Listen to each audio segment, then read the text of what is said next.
வணக்கம். இது பருதி ஊடகத்தின் இரவு நேர பிரதான செய்திகள். முதலில் தலைப்புச் செய்திகள். புத்தளத்தில் தேர்தல் சட்டத்தை மீறி வாக்காளர்களை முல்லைத்தீவுக்கு ஏற்றிச் செல்ல தயாரான 3 பஸ்கள் பறிமுதல். வாக்குச்சீட்டை கிழித்தெறிந்த நபர் கைது.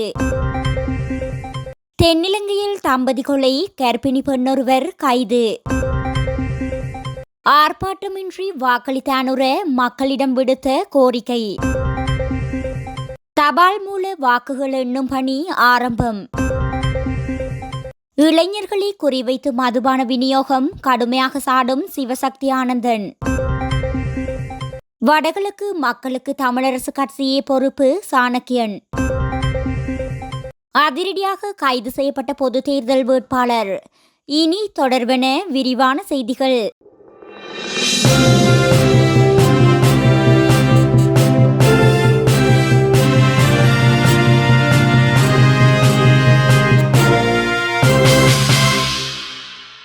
தேர்தல் சட்டத்தை மீறி நுரைச்சோலையில் இருந்து முல்லைத்தீவுக்கு வாக்காளர்களை ஏற்றிச் செல்வதற்கு தயாராக இருந்த 3 தனியார் பஸ்கள் நுரைச்சோலை போலீசாரினால் கைப்பற்றப்பட்டுள்ளன.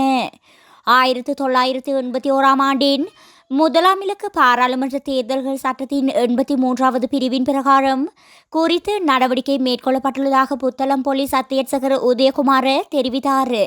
வாக்களிப்பதற்காக வாக்காளர்களுக்கு பணம் கொடுத்து அவர்களை முல்லைத்தீவுக்கு அழைத்து செல்வதற்காக 3 பஸ்கள் தயாராக இருப்பதற்கு நுரைச்சோலை போலீசாருக்கு கிடைத்த தகவல் ஒன்றின் அடிப்படையில் குறித்த நடவடிக்கைகள் முன்னெடுக்கப்பட்டதாகவும் அவர் தெரிவித்தார். இதன்போது குறித்த 3 பஸ்களும் போலீஸ் பொறுப்பில் வைக்கப்பட்டுள்ளதுடன் அந்த பஸ்களின் சாரதிகள் மற்றும் நடத்துனர்களும் அதில் பயணிக்க தயாராக இருந்த பொதுமக்கள் என 25 பேரிடம் இதுவரை வாக்குமூலம் பதிவு செய்யப்பட்டுள்ளதாகவும் அவர் குறிப்பிட்டார். மக்களிடம் பெறப்பட்ட வாக்குமூலத்தினை அடிப்படையாக வைத்து மேலதிக நடவடிக்கைகள் முன்னெடுக்கப்படும் எனவும் அவர் தெரிவித்துள்ளார். இந்த சம்பவம் தொடர்பில் மேலதிக விசாரணைகளை நுரைச்சோலை போலீசார் மேற்கொண்டு வருகின்றனர். வாத்துவ பொதுப்பிட்டிய பிரதேசத்தில் உள்ள வாக்களிப்பு நிலையத்தில் வாக்குச்சீட்டை கிழித்த நபர் ஒருவர் கைது செய்யப்பட்டுள்ளார். இவர் வாத்துவ போலீசாரால் கைது செய்யப்பட்டுள்ளதாக தெரிவிக்கப்பட்டுள்ளது. குறித்த நபர் வாக்குச்சீட்டை எடுத்துக்கொண்டு வாக்களிப்பு நிலையத்திற்குள் நுழைந்து விருப்பு எண்களை மறுத்துவிட்டதாக கூறி வாக்களிப்பு நிலையத்தை விட்டு வெளியேற அங்கிருந்த அதிகாரிகளிடம் அனுமதி கோரியுள்ளார். இந்நிலையில் அதிகாரிகள் அனுமதி வழங்க முடியாது என்று தெரிவித்ததால் அவர் வாக்குச்சீட்டை கிழித்து எறிந்ததாக போலீசார் குறிப்பிட்டுள்ளனர். காலி ஊரவத்த பிரதேசத்தில் கணவன் மனைவி கொலை சம்பவத்திற்கு உதவியதாக கூறப்படும் கர்ப்பிணி பெண் ஒருவர் கைது செய்யப்பட்டுள்ளார். நேற்று அம்பலங்கொட மாதம்பை பிரதேசத்தில் வைத்து விசாரணைகளுக்காக குறித்த பெண் கைது செய்யப்பட்டதாக போலீசார் தெரிவித்தனர். கடந்த 10ஆம் தேதி உயிரிழந்த தம்பதி வசிக்கும் அதே பகுதியைச் சேர்ந்த 29 வயதுடைய கர்ப்பிணி பெண் ஒருவரே சந்தேக நபர் என போலீசார் தெரிவிக்கின்றனர். தம்பதியினரின் கொலையை உளவு பார்த்ததாக சந்தேகத்தின் பேரில் குறித்த பெண் அவரது வீட்டில் வைத்து விசாரணைக்காக கைது செய்யப்பட்டதாக போலீசார் தெரிவித்தனர். அம்பலாங்குட மாதம்பை பகுதியைச் சேர்ந்த ரஞ்சன் என்ற 47 வயதுடைய நபர் மற்றும் 50 வயதுடைய மல்லிகா ஆகிய இருவருமே கொல்லப்பட்டுள்ளதாக போலீசார் தெரிவித்துள்ளனர். இலங்கை 10வது நாடாளுமன்றத்திற்கு உறுப்பினர்களை தெரிவு செய்வதற்கான தேர்தலில் ஜனாதிபதி அனுரகுமார திசாநாயக்க தனது வாக்கை பதிவு செய்துள்ளார். மருதானி பஞ்சிகாவத்த அபயசிங்கராமவில் இன்று முற்பகல் ஜனாதிபதி அனுரகுமார திசாநாயக்க தனது வாக்கை பதிவு செய்தார். இதையடுத்து ஊடகங்களுக்கு கருத்து தெரிவித்த அவர் மேலும் தெரிவிக்கையில் தேசிய மக்கள் சக்தி வலுவான நாடாளுமன்றத்தை அமைக்கும் என்றும் நம்பிக்கை தெரிவித்துள்ளார். மக்களுக்கு ஏற்புடையதான சட்டங்களை நிறைவேற்றி புதிய கலாசாரத்தை உருவாக்க முடியும் என அவர் குறிப்பிட்டுள்ளார்.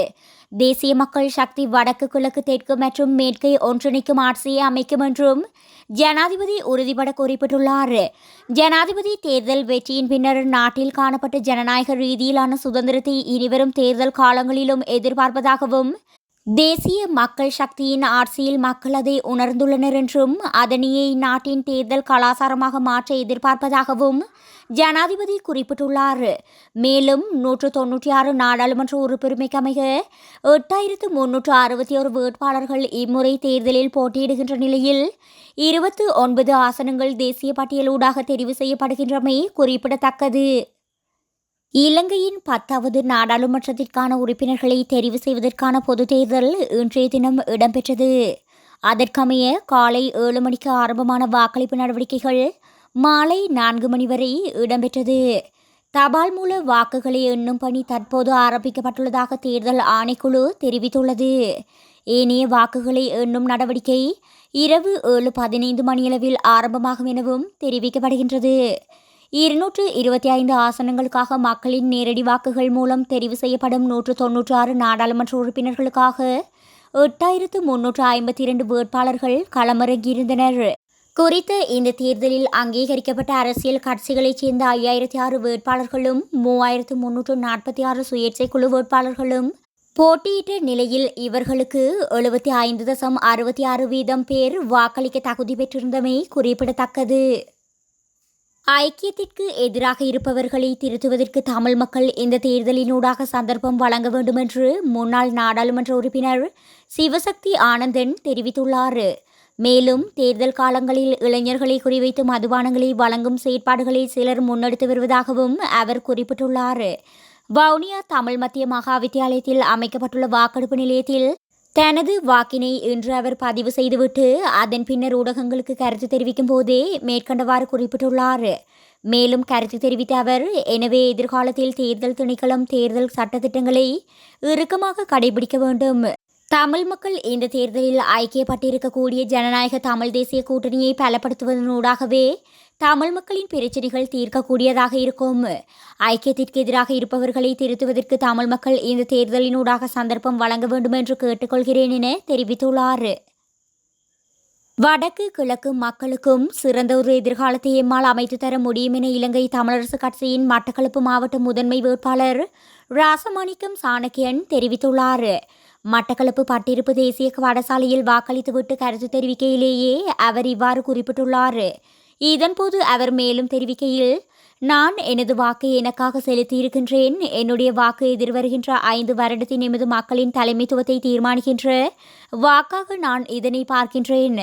அதனை நான் உரியவாறு பயன்படுத்தி இருக்கின்றேன். அதுபோல் வடகிழக்கில் உள்ள மக்கள் அனைவரும் இம்முறை ஒரு அணியாக நின்று இலங்கை தமிழரசு கட்சியின் வீட்டு சின்னத்தை ஆதரிக்க வேண்டும்.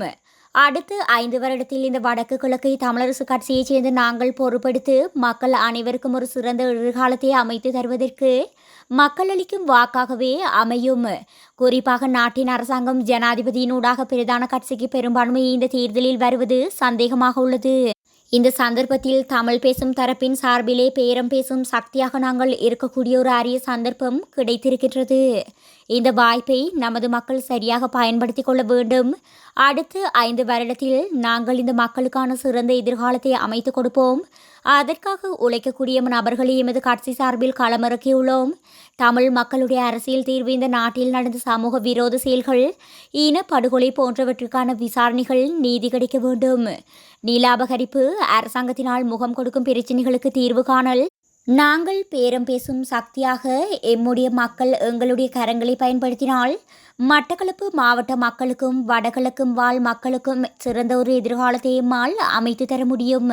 சரியான நபர்களை தேர்வு செய்யக்கூடிய வாய்ப்பு கிடைக்கும் போது மக்களுக்கு சரியான விடயங்களை அமைத்து தருவதற்கு நான் உழைப்பேன் என அவர் இதன்போது தெரிவித்துள்ளார். கட்பிட்டியில் தேர்தல் விதிமுறைகளை மீறி வாக்காளர்களுக்கு பணம் வழங்கிய பொது தேர்தல் வேட்பாளர் ஒருவர் கைது செய்யப்பட்டுள்ளார். குறித்த கைது நடவடிக்கையானது இன்று கட்பிட்டி அல்மனார் முகாமுக்கு அருகில் இடம்பெற்றுள்ளதாக கட்பிட்டி காவல்துறையினர் தெரிவித்துள்ளனர். இந்நிலையில் கைது செய்யப்பட்ட வேட்பாளரிடம் ஏற்கனவே 97,200 ரூபாய் பணம் இருந்ததுடன் அந்த பணத்தை காவல்துறையினர் கைப்பற்றியுள்ளனர். இதன் அடிப்படையில் சம்பவம் குறித்து மேலதிக விசாரணைகளை கட்பிட்டி காவல்துறையினர் மேற்கொண்டு வருவதாக தெரிவித்துள்ளனர். மேலும் நாடாளுமன்ற தேர்தலுக்கான வாக்களிப்பு இடம்பெற்று வரும் நிலையில் தேர்தல் வன்முறைகள் எதுவும் இதுவரை பதிவாகவில்லை என ஊடக பேச்சாளர் பிரதி காவல்துறை மா அதிபர் நிகால் தல்துவ தெரிவித்துள்ளமை குறிப்பிடத்தக்கது.